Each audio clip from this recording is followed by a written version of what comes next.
If President Trump is increasingly unrestrained by his top aides, which seems to be the media's conventional wisdom, it's really starting to show in his attacks on the press.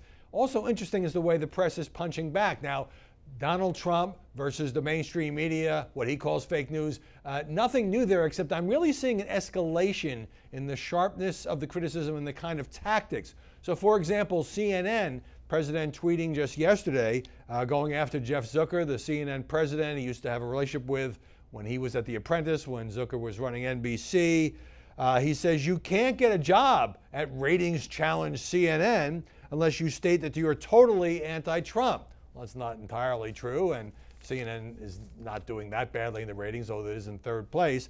And CNN fired back on Twitter. False, says the network. The personal political beliefs of CNN's employees are of no interest to us. It chided the president for misspelling Zucker's name and basically cited a poll saying people believed CNN and Fox and MSNBC, by the way, more than they believed President Trump. But this didn't just happen out of the blue. It's because Jim Acosta on Monday at the Easter egg roll, when the president is sitting with his son and a bunch of kids, started shouting questions about DACA. And if you followed Acosta's career, you've seen him have very strong views, acting almost as an advocate for the Dreamers program. And the president did respond to one of his questions, but I thought it was over the line to do it in that setting. And then Acosta said, well, aren't you the person who's killed DACA? And the president did not respond to that. So he didn't mention Acosta by name. I do think that while I understand the president being upset with the way Acosta is often advocating or seems to be advocating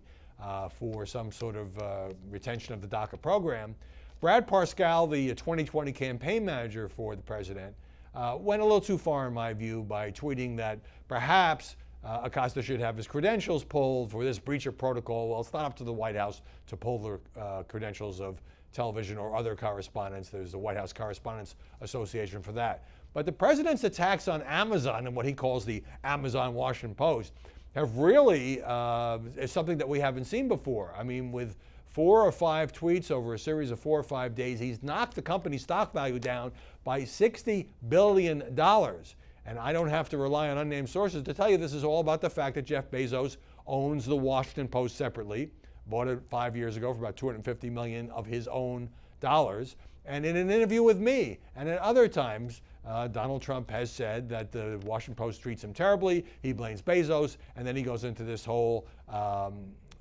attack about Amazon not paying enough taxes. It actually paid about $1 billion, or almost $1 billion, in state taxes last year, and also about the Postal Service losing money. But if that's true, if Amazon is costing the Postal Service money, isn't that the fault of the Postal Service for not charging enough for package delivery, not just to Amazon, but to all the online retailers? Nevertheless, that has continued, and we had a strong denial yesterday in a New York Times interview. Marty Baron, the executive editor of the Washington Post, saying that this was false, that Amazon had nothing to do with the Washington Post, and Amazon didn't pay anybody at the Washington Post, that he talks to Bezos once every other week on a conference call, and he said, I can't say more emphatically, he's never suggested a story to anyone here.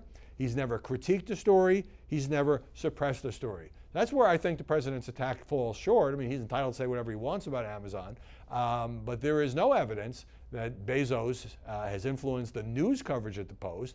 He is entitled to influence editorial policy. I haven't seen any editorials, taking the side of Amazon on the whole package delivery or local taxation issue. And so there's something that's a little disturbing about the President of the United States singling out one company because he doesn't like the CEO and he doesn't like the journalism practiced by the CEO's other company. Nevertheless, I see no side of this slowing down. The president is very popular with his base who doesn't trust the news business when he makes these attacks on outlets like CNN and the Washington Post. But I still wonder whether it might not be better for him to tone it down just a little bit. Maybe he could win over some other people who are not part of that base and who don't share his disdain for the news business.